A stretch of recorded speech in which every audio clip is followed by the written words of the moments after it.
Hello student, welcome to our channel. तो आज हम आपको हाई स्कूल गणित प्रमेय 10.2 बताएंगे और उसके बाद जो प्रश्नावली में जो भी सवाल हैं 10.2 के उन सबको सॉल्व करेंगे।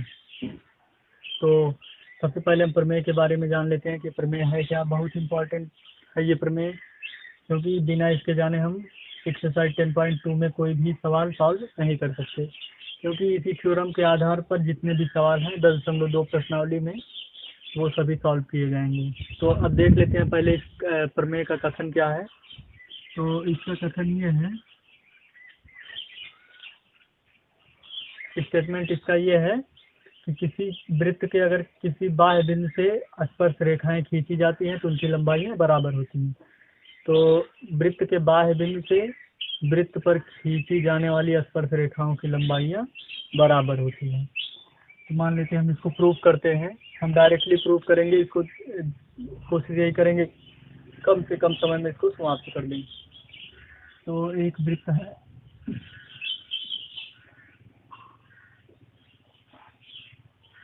और इसका केंद्र वो है। अब इसका कोई बाह्य बिंदु मान लेते हैं हम, और वो बाह्य बिंदु P है। अब इस P से वृत्त पर दो स्पर्श रेखाएं खींची गई हैं, और एक स्पर्श रेखा का नाम हम रख देते हैं PA और एक स्पर्श रेखा का नाम PB रख देते हैं। तो अब हमको यही दिखाना है कि जो PA और PB की लंबाइयां हैं दोनों बराबर हैं। लेकिन इससे पहले हम रचना करेंगे। सबसे पहले क्या करते हैं कि जो प्रमेय है उसको लिखते हैं, और फिर उसके बाद लिखते हैं जो ज्ञात है। ज्ञात हमको यही है कि एक वृत्त है जिसका केंद्र O है और इसका बाह्य बिंदु एक P है। P से दो स्पर्श रेखाएं खींची गई हैं, PA और PB। तो ये ज्ञात है। इसके बाद हम रचना में क्या करेंगे कि केंद्र को B से और A से, वृत्त के केंद्र को A तथा B से मिलाया, इतना किए। और इसके बाद जो O है O को हम P से मिला देंगे। वृत्त के केंद्र O को P से मिला देंगे। अब हमको क्या दिख रहा है कि यहाँ पर दो त्रिभुज बनता हुआ दिख रहा है। तो हम डायरेक्ट उत्पत्ति पर चलते हैं। इसकी प्रूफ है इसका। तो इसमें प्रूफ में क्या करेंगे, दोनों त्रिभुज हम ले लेंगे। लिखेंगे त्रिभुज OBP तथा त्रिभुज OAP में। अब दोनों त्रिभुजों में हम क्या करेंगे, तुलना कर लेंगे। तुलना कैसे करेंगे, देखेंगे कि ये OB और OA दोनों क्या है, बराबर। OA बराबर OB, ये एक ही वृत्त की क्या है, त्रिज्याएं हैं। लिखेंगे एक ही वृत्त की त्रिज्याएं। तो एक ही वृत्त में त्रिज्याएं क्या होती हैं, बराबर होती हैं। फिर OA OB के बराबर है, और फिर इसमें देख रहे हैं OP OP दोनों में क्या है, कॉमन है। OP बराबर OP, और फिर लिखेंगे उभयनिष्ठ भुजा। इसका रीजन है, ब्रैकेट में उसको भी लिखते चलते हैं। और इसके बाद इसमें तीसरा हमको ये बताना है कि इसका ये वाला कोण 90 अंश का है, और ये क्यों है, प्रमेय 10.1 से। इसका कारण है प्रमेय 10.1 से। तो लिखेंगे कि एंगल OBP ये इक्वल है एंगल OAP के। और इसके बाद लिखेंगे प्रमेय 10.1। प्रमेय 10.1 अगर जिसको समझ नहीं आया हो तो उसका हम वीडियो का लिंक आई बटन में दे देंगे, उसको आई बटन पर जाकर देख लें। तो यहाँ से ये प्रमेय 10.1 ये क्यों है प्रमेय 10.1 से, क्योंकि हम बताए हैं कि स्पर्श बिंदु से खींची गई त्रिज्या स्पर्श रेखा पर लंब होती है। और इस तरीके से अब लिखेंगे, इसलिए त्रिभुज OBP सर्वांगसम है त्रिभुज OAP के। क्यों, क्योंकि दो दो भुजाएं और एक एक कोण बराबर है। तो लिखेंगे ब्रैकेट में SAS नियम से, SAS नियम से या RHS नियम से भी हो सकता है ये। तो ये दोनों त्रिभुज क्या है, सर्वांगसम है, OBP और OAP। अब सर्वांगसम है तो सीधी सी बात है, इनकी तीनों की तीनों भुजाएं क्या होंगी, बराबर होंगी। ये भुजा इस भुजा के बराबर है तो ये कॉमन भुजा है, तो ये ओ बी, ये ए पी और बी पी भी क्या है, बराबर है। तो लिखेंगे बी पी बराबर है ए पी। अब उसके बाद इसका कारण क्या लिखेंगे, सी पी सी टी द्वारा। सी पी सी टी का मतलब होता है कि सर्वांगसम त्रिभुजों के संगत भाग बराबर होते हैं। तो बी पी ए पी के बराबर हो गया। और यही हमको ले आना था कि बी पी ये स्पर्श रेखा है, ए पी ये भी एक स्पर्श रेखा है, तो दो स्पर्श रेखाएं एक ही बिंदु से खींची गई हैं पी से, तो ये दोनों क्या होंगी, बराबर होंगी। तो इसको याद कर लेंगे कि अगर वृत्त के किसी बाह्य बिंदु से वृत्त पर स्पर्श रेखाएं खींची जाएंगी तो उनकी लंबाइयां क्या होंगी, बराबर होंगी। तो इसका कथन हम नहीं लिखे, तो वृत्त के बाह्य बिंदु से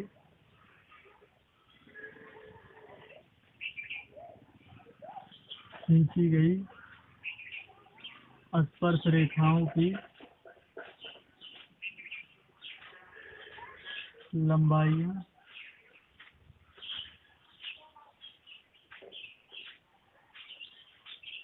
बराबर होती है। तो ये इसका क्या है, प्रमेय है कि किसी वृत्त के बाह्य बिंदु से खींची गई स्पर्श रेखाओं की लंबाइयां बराबर होती हैं। तो अब हम इसके बाद हम चलते हैं प्रश्नावली पर, क्योंकि वीडियो ज़्यादा लंबा हो जाएगा।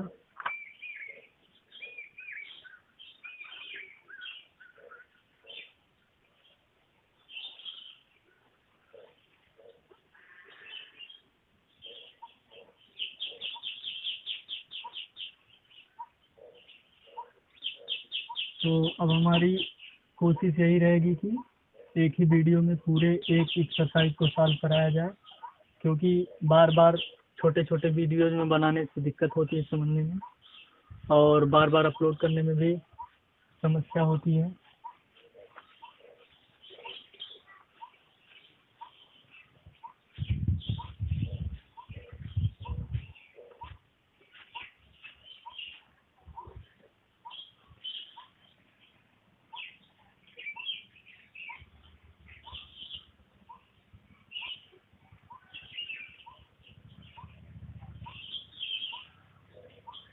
और अब हम चलते हैं प्रश्नावली 10.2 पर।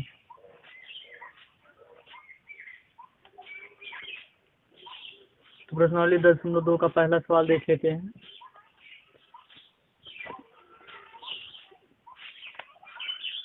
प्रश्नावली 10.2 का सवाल नंबर 1 देख लेते हैं।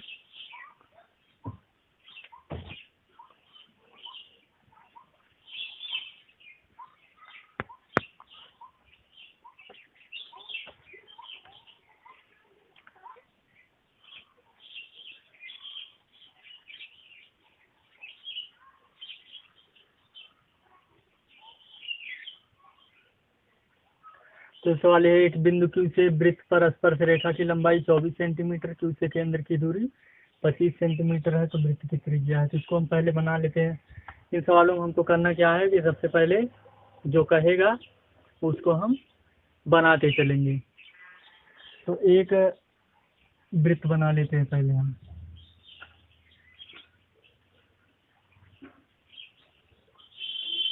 ये वृत्त है और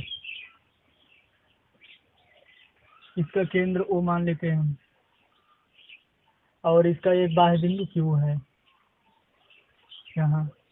फिर कह रहा है कि इस वृत्त पर स्पर्श रेखा की लंबाई 24 सेंटीमीटर, यहाँ से एक स्पर्श रेखा खींची गई है, इसकी लंबाई 24 सेंटीमीटर है। इसका भी कुछ नाम हम रख लेते हैं, मान लेते हैं कि इसका नाम पी है। और इसके बाद कह रहा है कि क्यू की केंद्र से दूरी 25 सेंटीमीटर, मतलब ओ से क्यू की दूरी कितनी है, 25 सेंटीमीटर। और फिर सी की हम देख लेंगे कितनी दूरी है, 24 सेंटीमीटर है, स्पर्श रेखा की लंबाई है। अब यही पूछ रहा है कि वृत्त की त्रिज्या है, मतलब हमसे पूछ रहा है ओपी कितना है। यही पूछ रहा है कि ओपी की लंबाई कितनी होगी। तो सीधी सी बात है कि जो स्पर्श बिंदु से खींची गई त्रिज्या होती है वो स्पर्श रेखा पर लंब होती है। तो यहाँ कितने इसका कोण बनेगा, 90। और लंब कर्ण आधार पहचान ही गए यहाँ से। तो सीधे हमको निकालना क्या है, यहाँ देखेंगे इसमें हमको निकालना है आधार। तो आधार का वर्ग बराबर हो जाएगा कर्ण का वर्ग माइनस लंब का वर्ग। तो लिखेंगे कि त्रिभुज OPQ में, त्रिभुज OPQ में पाइथागोरस प्रमेय से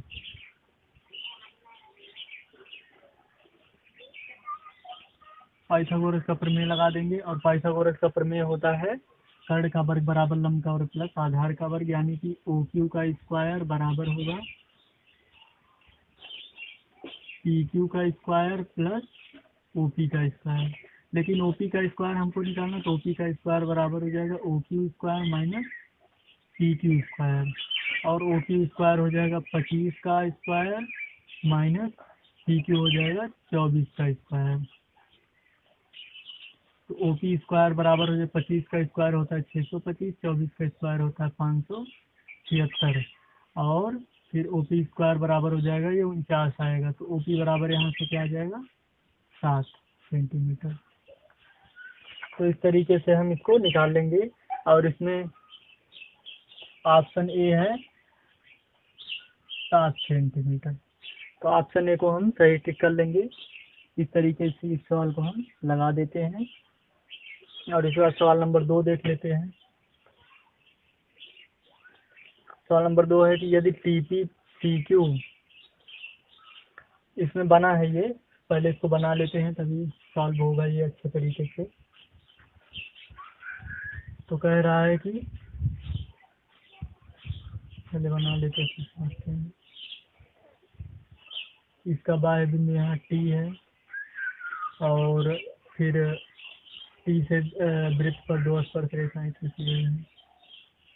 एक ये है और एक ये है, ये दोनों स्पर्श रेखाएं हैं। और एक स्पर्श रेखा का नाम TP है और दूसरे का नाम PQ है। और फिर यहाँ इसका केंद्र O है और O को P और Q से मिलाया गया है। और फिर यहाँ कितने उसका कोण बन रहा है 110। फिर कह रहा है हमसे कि PTQ कितना होगा। PTQ पूछ रहा है, यानी कि हमसे पूछ रहा है PTQ जो बीच में आता है। जैसे हमसे पूछ रहा है कोण PTQ, इसका मतलब हम यही समझेंगे कि जो कोण T है यही हमको निकालना है। तो कोण T निकालना, और बहुत ही आसान इसको निकालना, ज़्यादा टाइम नहीं लेंगे। यहाँ हमको पता है ये 90 अंश का कोण बनेगा, यहाँ 90 अंश का कोण बनेगा। क्यों? क्योंकि स्पर्श बिंदु से खींची गई त्रिज्या स्पर्श रेखा पर लंब होती है। ये प्रमेय जरूर जान लेंगे। बिना प्रमेय के ज्यामिति में हम कुछ नहीं समझ सकते। यानी कि अगर ज्यामिति में कुछ भी समझना हो तो उससे पहले प्रमेय दिए हैं, उनको पढ़ना पड़ेगा, उनको समझना पड़ेगा, उनको याद रखना पड़ेगा। फिर उसके बाद उसी प्रमेय को अप्लाई करते हम चलेंगे। और फिर यहाँ से लगा देंगे, यहाँ 90 अंश हो गया, ये 90 अंश। अब एक चतुर्भुज बन रहा है, देख रहे हैं हम। तो लिखेंगे कि चतुर्भुज OPPQ में तो लिखेंगे कोण O प्लस कोण P प्लस कोण Q प्लस कोण T बराबर 360 अंश। क्योंकि चतुर्भुज के चारों कोणों का योगफल कितना होगा 360 अंश। तो कोण T बराबर क्या हो जाएगा 360 माइनस, ये तीनों को जोड़ देंगे तो 90, 110, 90, 90, 180 में 110 जोड़ देंगे। 180 में 110 जोड़ेंगे तो 290 होगा। और जब 290 घटा देंगे 360 में तो आ जाएगा 70 अंश। तो इसका आंसर कितना होगा 70 अंश। तो इसमें ऑप्शन जो बी वाला है उस पर हम सही टिक कर लेंगे। इसको निकालना बहुत ही आसान था। तो उम्मीद करते हैं समझ में आया होगा। अब हम देख लेते हैं तीसरे सवाल की ओर चलते हैं।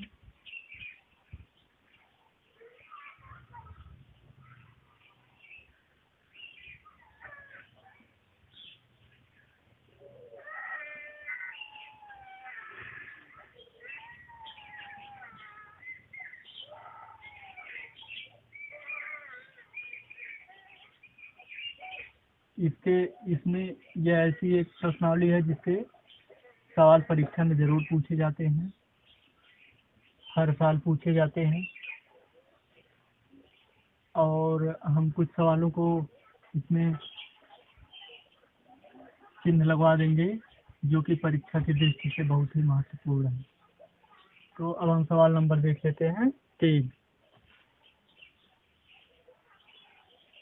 तो सवाल नंबर 3 देख लेते हैं क्या है। तो सवाल नंबर 3 है कि एक बिंदु P से O केंद्र वाले वृत्त पर PA PB स्पर्श रेखाएं 80 अंश के कोण पर झुकी हों तो कोण POA बराबर है। तो इसको पहले बना लेते हैं कि एक बिंदु P है, O केंद्र वाला वृत्त है। तो पहले हम बना लेते हैं, एक वृत्त है O केंद्र वाला,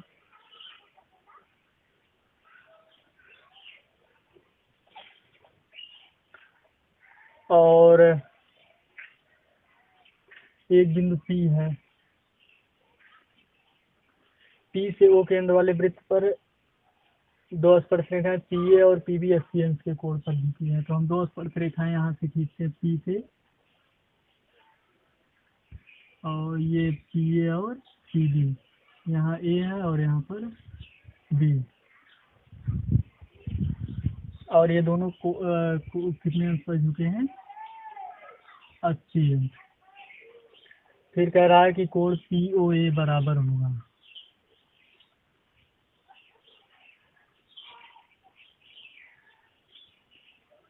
और हम केंद्र O को P से क्या कर देंगे, मिला देंगे।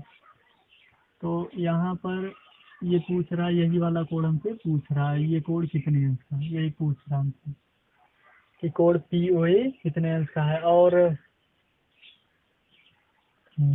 इसको हम लगाते हैं, ध्यान देते हैं।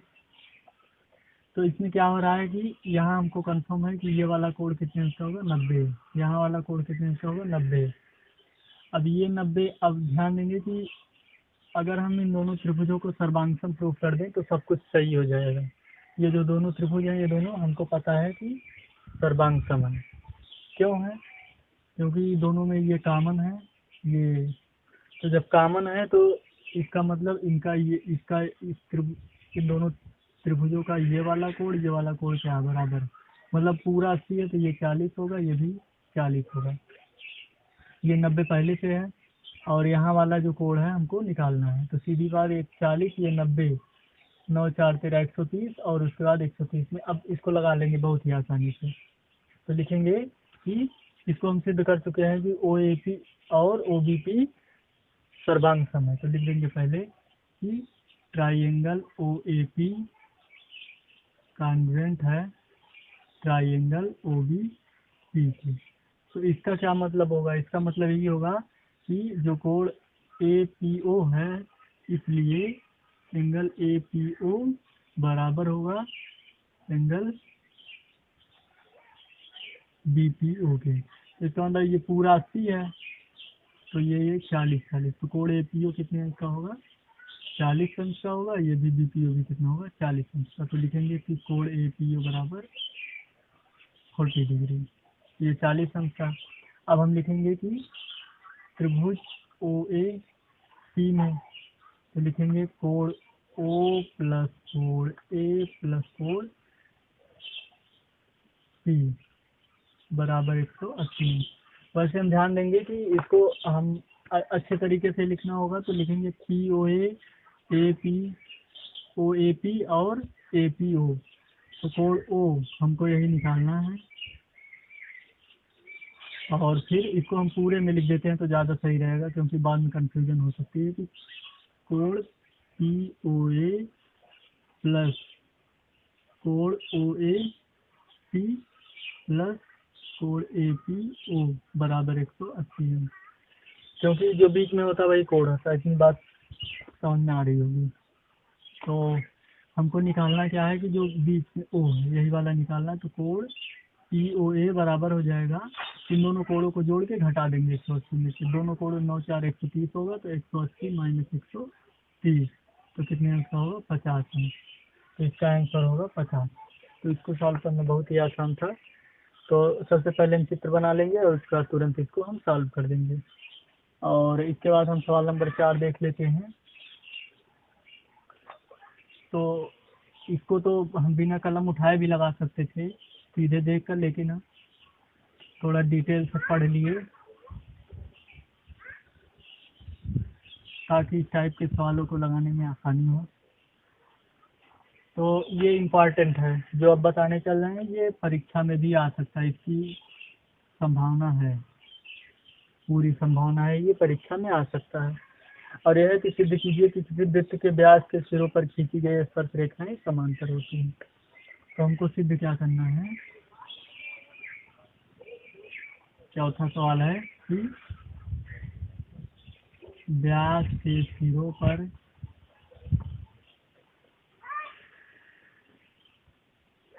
खींची गई स्पर्श रेखाएं समांतर होती हैं। तो इसको हम डायरेक्ट हम प्रूफ करके दिखाते हैं, इसको बहुत ही आसान है इसको समझना। थोड़ा ध्यान दे दिया जाए तो इससे आसान कोई सवाल है ही नहीं। तो इसमें हम क्या करेंगे, एक वृत्त बना लेंगे जिसका केंद्र O है, इसका एक व्यास बना लेंगे और वो व्यास है AB। तो अब कह रहा है कि इसके जो सिरे हैं इन पर खींची गई स्पर्श रेखाएं क्या होंगी, समांतर होंगी। तो इनके सिरों पर हम दो स्पर्श रेखाएं खींच देते हैं, एक स्पर्श रेखा हम यहाँ से खींच देते हैं और एक स्पर्श रेखा यहाँ। अब इसका नाम हम कुछ रख देते हैं, इसका नाम हम रख देते हैं XY और इसका नाम LM रख देते हैं। तो हमको यही दिखाना है कि जो XY है वो पैरेलल है किससे, LM से। और तो हम सिद्ध करते हैं इसको, बहुत ही आसान इसको समझना। यहाँ पर हम क्या देख रहे हैं कि ये क्या है, यक्ष ए एक स्पर्श रेखा है और ये OA क्या है, त्रिज्या है। स्पर्श बिंदु ये है ए स्पर्श बिंदु है। तो स्पर्श बिंदु से खींची गई त्रिज्या स्पर्श रेखा पर लंब होती है, मतलब यहाँ 90 अंश का कोण बनेगा। जब भी इस टाइप में अगर बन जाए, जो कोना आ जाए, कोण बनाते समय कोने का सिंबल बन जाए, तो इसका मतलब वहाँ 90 अंश का कोण समझ लेते हैं। तो यहाँ भी कितने अंश का कोण होगा, 90। यहाँ भी कितने अंश का कोण होगा, 90। यहाँ 90। अब देख रहे हैं कि यहाँ पर ये वाला कोण दोनों क्या है, बराबर है। और ये दोनों कैसे कोण है, एकांतर कोण है। तो एकांतर कोण बराबर होते हैं तो रेखाएं क्या होती है, समांतर। तो इसको समझ लेते हैं, बहुत ही आसान था। इसको उत्पत्ति देख लेते हैं, इसका प्रूफ। तो लिखेंगे कि AX लंब है OA पर, AX लंब है OA पर, या कह सकते हैं कि AY लंब है OA पर। तो लंब का मतलब AX और OA के बीच 90 अंश का कोण बन रहा है, AY और OA के बीच में 90 अंश का कोण बन रहा है। और इसका कारण सभी लोग जान रहे होंगे कि यही है कि स्पर्श बिंदु से खींची गई त्रिज्या स्पर्श रेखा पर लंब होती है। तो सेम ऐसे यहाँ भी लिखेंगे कि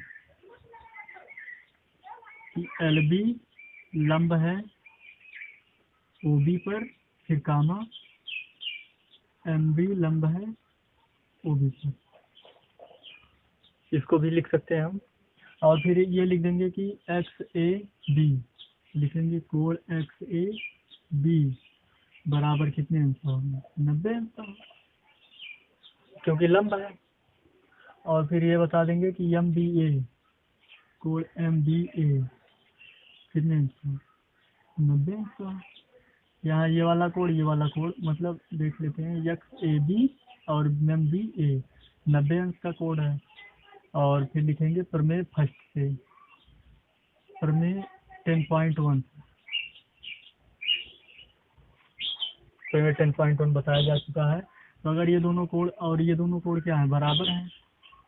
अब फिर लिखेंगे कि कोण XAB बराबर है कोण MBA। अब लिखेंगे ब्रैकेट में बराबर एकांतर कोण, बराबर एकांतर कोण है। और हमको पता है कि जब एकांतर कोण बराबर होते हैं तो रेखाएं क्या होती हैं, समांतर होती हैं। और उसके बाद हम लिख देंगे कि हम जानते हैं कि जब एकांतर कोण बराबर होते हैं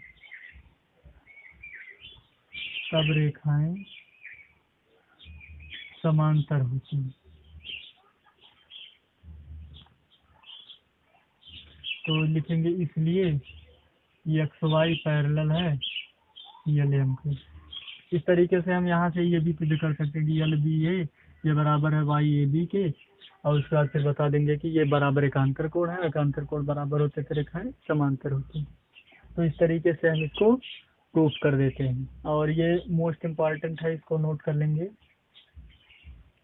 MIP में, क्योंकि ये पूछा जाता है अक्सर परीक्षा में। तो इसके बाद हम देख लेते हैं सवाल नंबर 5।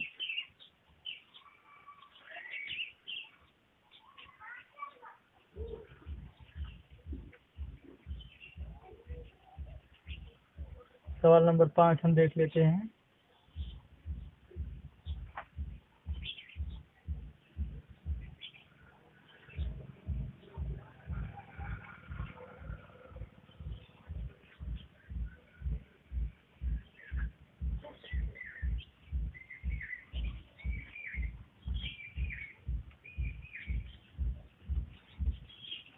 पाँचवा बहुत ही आसान है, इसमें हम ज़्यादा टाइम नहीं लेंगे 5वें सवाल को सॉल्व करने में, क्योंकि ये बहुत ही आसान समझना, हम इसको केवल कथन से समझा देते हैं, समझ में भी आ जाएगा। तो 5वां सिद्ध कीजिए कि स्पर्श बिंदु से स्पर्श रेखा पर खींचा गया लंब वृत्त के केंद्र से होकर जाता है। तो पहले इसकी बात हम पूरी समझ लेते हैं। सवाल नंबर 5 है,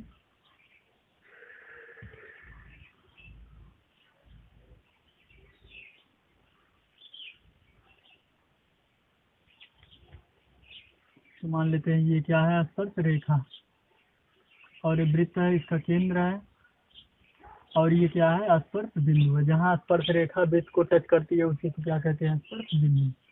तो ये है स्पर्श बिंदु। अब यहाँ से कह रहा है कि स्पर्श बिंदु से स्पर्श रेखा पर खींचा गया लंब वृत्त के केंद्र से होकर जाता है। तो स्पर्श बिंदु से अगर हम स्पर्श रेखा पर लंब खींच दें तो वृत्त के केंद्र से होकर जाता है। मतलब ये कह रहा है कि इसका नाम कुछ रख देते हैं OP है, और इसका नाम XY हम रख देते हैं। रेखा का, स्पर्श रेखा का नाम है XY। तो यही हमको सिद्ध करना है कि जो OP है ये वृत्त के केंद्र से होकर जाते हैं। क्यों? फिर हम इसको बहुत ही आसान है इसको समझना कि जो स्पर्श बिंदु से खींची गई जो रेखा होती है, जो लंब होता है, वो वृत्त की त्रिज्या होती है। क्या बताएंगे कि स्पर्श बिंदु से खींचा गया लंब वृत्त की त्रिज्या होती है। तो लिखेंगे हम जानते हैं कि स्पर्श बिंदु से स्पर्श रेखा पर खींचा गया लंब वृत्त की त्रिज्या होती है। देख रहे हैं कि ये OP क्या वृत्त की त्रिज्या है और इस पर क्या लंब है। और फिर उसके बाद लिख लेंगे क्योंकि त्रिज्या वृत्त के केंद्र से होकर जाती है।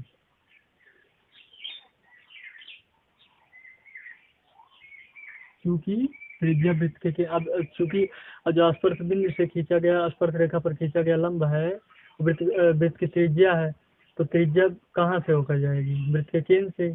तो इसलिए ये जो स्पर्श बिंदु से खींचा गया लंब है जो स्पर्श रेखा पर, ये भी कहाँ से होकर जाएगा, वृत्त की त्रिज्या, वृत्त के केंद्र से होकर जाएगा। इसलिए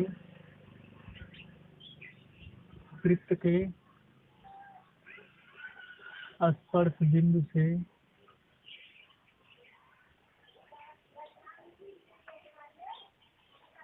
स्पर्श रेखा पर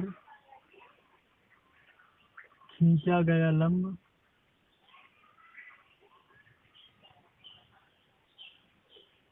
वृत्त के केंद्र से होकर जाता है। इसमें हम ज़्यादा कथन लिख दिए हैं, इसमें डरना नहीं है, हमको फिर से लिखना है कि अब इसको समझ लेते हैं कि ऐसा क्यों हो रहा है। क्योंकि अगर हम उस बार हम पिछली बार प्रमेय 10.1 को अच्छे तरीके से नहीं समझाए थे, तो उसको लोग समझाते कैसे ऐसे ही कि अगर हम मान लेते हैं कि ये एक्स वाई एक स्पर्श रेखा है, तो वृत्त के केंद्र से हम इसको मिलाते हैं, ये रेखा ऐसे ऐसे मिलाते हैं, तो ये रेखा इसमें से कोई भी रेखा वृत्त की त्रिज्या नहीं। ये जो हम देख रहे हैं, ये सब बना रहे हैं, ये कोई भी वृत्त की त्रिज्या नहीं है। लेकिन ये जो ओपी है, वृत्त की त्रिज्या, वृत्त की क्या है, त्रिज्या। और ये देख रहे हैं कि 90 अंश का कोण भी बन रहा है, तो वहाँ से तुरंत पता चल गया था कि जो स्पर्श बिंदु से वृत्त की त्रिज्या, स्पर्श बिंदु से त्रिज्या होती है, खींची जाती है वृत्त के अंदर, वो स्पर्श रेखा पर लंब होती है। अब सीधी बात है कि वो त्रिज्या है, तो त्रिज्या वृत्त के केंद्र से होकर जाती है, इसलिए जो स्पर्श बिंदु से स्पर्श रेखा पर खींचा गया लंब है, वो भी वृत्त के केंद्र से होकर जाएगा। तो इसको बहुत ही आसान तरीके से समझ सकते हैं अगर प्रमेय 10.1 पता हो तो। इसके बाद हम देख लेते हैं सवाल नंबर 6 क्या है।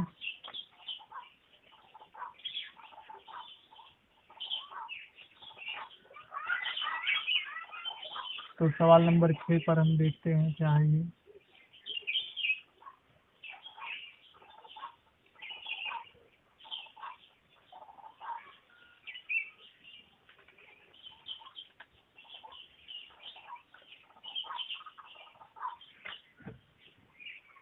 सवाल नंबर 6 है कि एक बिंदु ए से जो वृत्त के केंद्र से 5 सेंटीमीटर की दूरी पर है, वृत्त पर स्पर्श रेखा की लंबाई 4 सेंटीमीटर है, वृत्त की त्रिज्या ज्ञात कीजिए। एक बिंदु ए है, वृत्त के केंद्र से 5 सेंटीमीटर की दूरी पर है, वृत्त पर स्पर्श रेखा की लंबाई 4 सेंटीमीटर है। हाँ, देख लेते हैं, इसको समझ लेते हैं, बहुत ही आसान समझना। एक वृत्त है,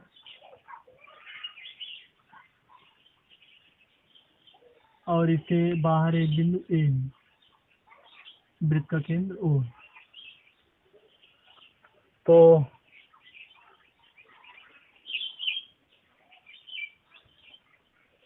यहाँ से जो ए से जो स्पर्श रेखा खींची जा रही है, इसकी लंबाई दिया है, इसका हम नाम, अगर वहाँ ए है तो इसका नाम हम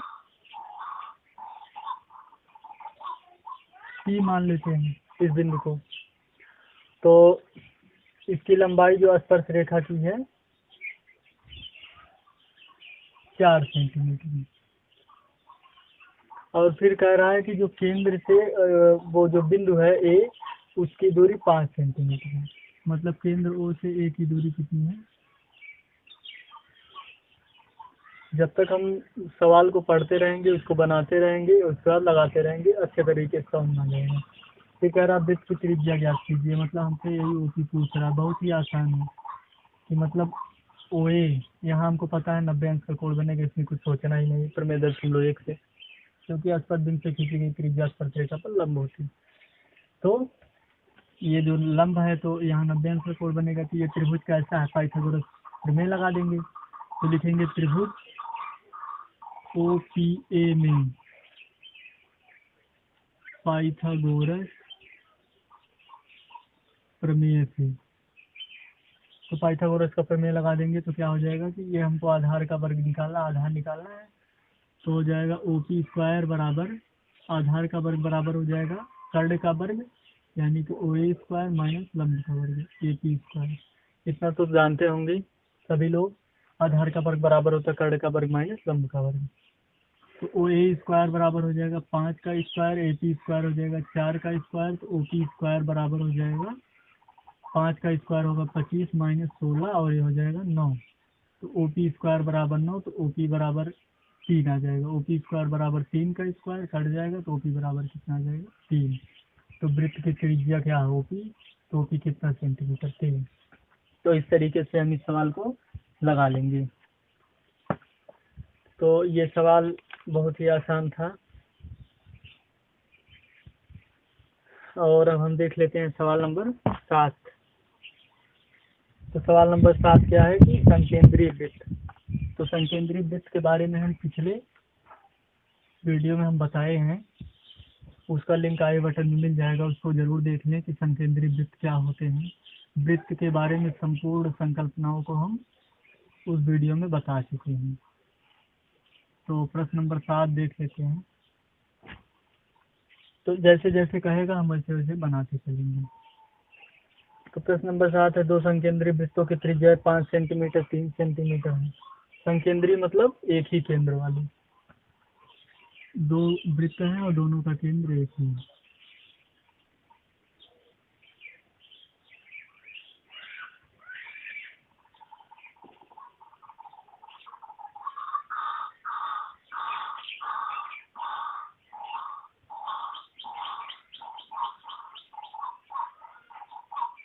दो वृत्त हैं, इनका केंद्र क्या है, एक ही है।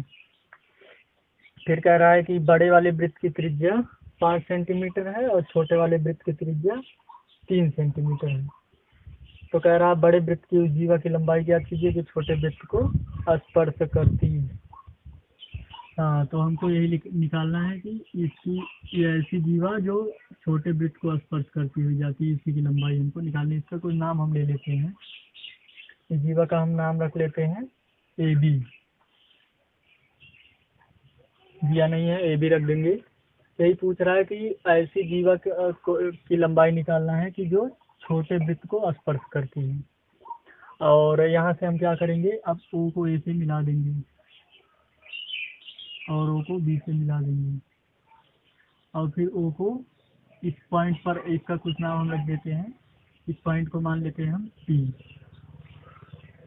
इस पी को हम ओ से मिला देते हैं। और हमको एक बात पता है कि जो बड़े वाले वृत्त की त्रिज्या 5 सेंटीमीटर है, मतलब ओ ए कितना है 5 सेंटीमीटर बड़े वृत्त की त्रिज्या, और छोटे वृत्त की त्रिज्या कितनी है 3 सेंटीमीटर। तो मतलब यहाँ से ओपी जो है, ये छोटे वृत्त की त्रिज्या ओपी, तो यहाँ 3 सेंटीमीटर है। केवल सवाल को समझना है, अगर सवाल समझ में आ गया तो आंसर अपने आप आ जाएगा। छोटे वृत्त की त्रिज्या 3 सेंटीमीटर, बड़े वृत्त की त्रिज्या 5 सेंटीमीटर। और हम क्या कर लेंगे, एपी निकाल लेंगे। और फिर इस त्रिभुज में भी पीबी भी उतना होगा जितना एपी होगा। तो लिखेंगे कि त्रिभुज ए पी ओ में, तो ये त्रिभुज ए पी ओ क्या है, एक समकोण त्रिभुज है। क्यों है, क्योंकि यहाँ से स्पर्श बिंदु से खींची गई त्रिज्या स्पर्श रेखा पर लंब, तो यहाँ 90 अंश बनेगा। तो अब हम क्या करेंगे कि लगा देंगे, यहाँ ये लंब है, ये कर्ण है, ये आधार है। तो आधार का वर्ग यानी कि ए पी स्क्वायर बराबर हो जाएगा O A square minus O P square. आधार का वर्ग बराबर कर्ण का वर्ग माइनस लंब का वर्ग। तो ए पी स्क्वायर बराबर हो जाएगा ओ ए स्क्वायर यानी कि 5 का square minus O P square यानी कि 3 का स्क्वायर, हो जाएगा 25 माइनस 9। और तो ए पी स्क्वायर बराबर हो जाएगा 16। तो ए पी बराबर कितना हो जाएगा 4, क्योंकि 4 चौके 16, तो ए पी बराबर आ जाएगा 4। और पी बी भी उतना आएगा। क्यों आएगा, क्योंकि यहाँ पर ओ बी भी उतना है 5 सेंटीमीटर है, देख रहे हैं। और ये तो 3 है ही, तो ये 3 ये 5, ये भी कितना होगा 4, तो ये 4 सेंटीमीटर और ये भी कितना 4 सेंटीमीटर। तो लिख देंगे कि ए बी बराबर ए पी 4 है और पी बी भी 4 है, 4 सेंटीमीटर, ये भी 4 centimetre. A P plus P B हो जाएगा 4 सेंटीमीटर प्लस 4 सेंटीमीटर, तो ये हो जाएगा 8 सेंटीमीटर। तो ये ए बी की लंबाई पूछा था, तो ये 8 सेंटीमीटर हो जाएगा। तो इसको क्या करेंगे, सबसे पहले जो जो कहा था, एक दो संकेंद्री वृत्त थे, दोनों की त्रिज्या 5 और 3 थी, तो उनको बना देंगे। तो फिर कह रहा है कि ऐसे व्यास ऐसे जीवा की लंबाई हमको निकालनी है कि जो छोटे वृत्त को स्पर्श करती है। तो ये ए बी जीवा, इसी की लंबाई हमको निकालनी थी, तो उसको निकाल लिए हम। बहुत ही आसान तरीका था इसको निकालने का। और अब देख लेते हैं हम सवाल नंबर 8।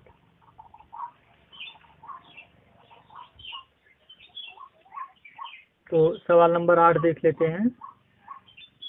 बहुत ही आसान तरीका है इसको समझने का।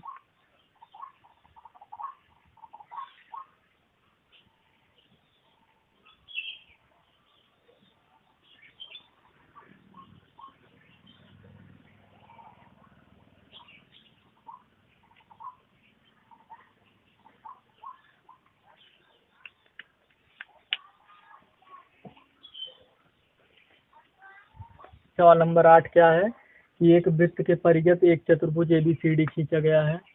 परिगत मतलब होता है चारों ओर, तो हम जितना कह रहा है उतना हम करते चलते हैं। कितना करेंगे पहले, तो एक वृत्त बना लेते हैं।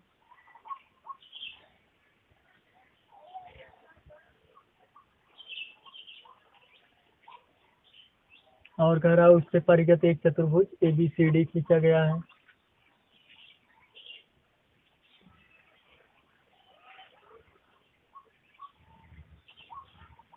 परिगत मतलब होता है चारों ओर, यानी कि ऐसे जैसे हम बना रहे हैं। इसका नाम क्या है, ABCD। वृत्त का केंद्र हम O मान लेते हैं।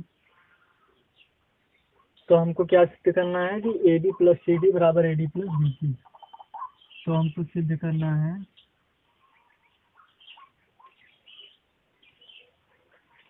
AB प्लस CD ये बराबर है AD प्लस BC।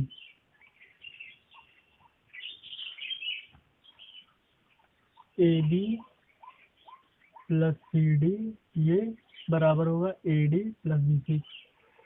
तो इसको हम प्रूफ करते हैं। तो इसके लिए हम क्या करेंगे कि यहाँ हम ये देखते हैं, इसका भी नाम रख देते हैं। इसका हम नाम रख देते हैं M, इसका नाम रख देते हैं N, इसका नाम रख देते हैं, नहीं K से हम शुरू करेंगे, इसका नाम रख देंगे KLMN। ये ज़्यादा सही रहेगा। ये K है, ये L है, यहाँ ये पॉइंट M है, ये पॉइंट N। तो इन चारों पॉइंट का नाम हम क्या रख देंगे, KLMN। अब देखेंगे कि AN बराबर है AK के। क्या है देख लेते हैं। AN बराबर है AK के। क्यों है, इसका कारण क्या है। इसका कारण ये है कि ये A बिंदु से ही खींची गई दो स्पर्श रेखाएं हैं। तो लिखेंगे प्रमेय 10.2 से। तो प्रमेय 10.2 लगा देंगे हम। और फिर हम क्या बताएंगे कि यहाँ पे DN बराबर हो जाएगा किसके, DM के। और इसका भी सेम कारण वही होगा प्रमेय 10.2 से कि वृत्त के किसी दिन से खींची गई स्पर्श रेखाओं की लंबाइयाँ बराबर होती हैं। और फिर क्या लिखेंगे कि यहाँ से B के बराबर होगा BL के।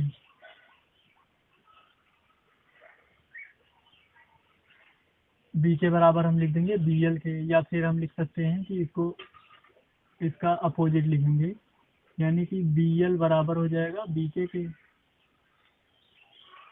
जरूर हो जाएगा, क्योंकि B से ही दो स्पर्श रेखाएं खींची गई, BK और एक BL एक ही वृत्त पर। और फिर यहाँ से लिख देंगे कि CL बराबर है CM के। CL बराबर है CM के। और इसको हम क्या करते हैं कि समीकरण 1 2 3 4 मान लेते हैं। 1 2 3 और 4, चारों का रीजन सेम है, तो लिखेंगे कि चारों को जोड़ने पर समीकरण 1 2 3 व 4 को जोड़ने पर, तो जोड़ लेते हैं। जो जोड़ेंगे तो कैसे, बाएं पद से बाएं पद जुड़ता है, दाएं पद से दाएं पद। हो जाएगा AN plus DN plus BL plus CL बराबर हो जाएगा AK plus DM plus BK plus CM। अब हम क्या करते हैं कि AN और AK देख लेते हैं। AN और DN ये दोनों किसके, इन दोनों का योग किसके बराबर, AN DN ये बराबर हो जाएगा AD के। और BL और CL किसके बराबर है, BL और CL ये किसके बराबर है, BC के। और यहाँ से AK और DM तो देख लेते हैं, AK DM नहीं है, AK और BK, AK और BK को हम जोड़ लेते हैं। तो AK BK किसके बराबर है, AB के बराबर है। AK प्लस BK ये AB के बराबर है। और DM प्लस CM यहाँ देख लेते हैं, DM और C M, D M C M, ये दोनों किसके बराबर है, सी डी के। तो A D plus B C बराबर A B plus C D. तो इसको लिख देंगे A B plus C D बराबर A D plus B C, और उसके बाद लिख देंगे हेंस प्रूव्ड। इसको एक बार फिर समझ लेते हैं, बहुत ही आसान सवाल था ये, समझना इसको। इसमें क्या करना था हमको कि एक वृत्त बनाना था सबसे पहले, और उसके परिगत एक चतुर्भुज बनाना है। अब यही कह रहा था कि अगर एक वृत्त के परिगत एक चतुर्भुज होगा तो उसमें A B plus C D, अगर एक चतुर्भुज ए बी सी डी होगा तो उसमें क्या होगा, A B plus C D, A B plus C D ये बराबर होगा A D plus B C के। तो कुछ नहीं करेंगे हम, चार बिंदु होंगे, चार बाह्य बिंदु होंगे, चार बाह्य बिंदु है ना यहाँ, ए बी सी और डी। अब चारों बाह्य बिंदु से जो स्पर्श रेखाएं, दो दो स्पर्श रेखा, एक बाह्य बिंदु से कितनी स्पर्श रेखाएं खींची जाती है, दो। तो दोनों दो दो स्पर्श रेखाएं खींची गई हैं, तो सभी स्पर्श रेखाएं क्या होंगी, बराबर। ए से खींची गई ए एन और ए के, बी से स्पर्श रेखाएं खींची गई बी एल और बी के, और एल से यहाँ सी से खींची गई हैं सी एल और सी एम, और डी से खींची गई डी एन और डी एम। अब क्या करेंगे, ए के और ए एन को बराबर कर देंगे, डी एन को और डी एम को बराबर करेंगे, सी एम सी एल को बराबर करेंगे, डी एल बी के को बराबर कर देंगे। लेकिन एक बात यहाँ ध्यान देंगे, हम ध्यान ये देंगे कि जैसे ए एन ए के बराबर किए, अब तुरंत हम इधर जो आधा पार्ट इसका छूटा है डी एम, तुरंत डी एम ले लेंगे, फिर डी एम के बराबर। जैसे यहाँ हम लिए B L, B L B L तुरंत ले लिए बी के, बी एल बी के बराबर है। अब तुरंत हम जब बी एल आधा इधर है तो सी एल भी आधा वाला पार्ट ले लेंगे, तो सी एल सी एम। इस तरीके से चारों समीकरण को जोड़ देंगे, और उसके बाद हम इसको प्रूव कर देंगे। उम्मीद करते हैं समझ में आया होगा।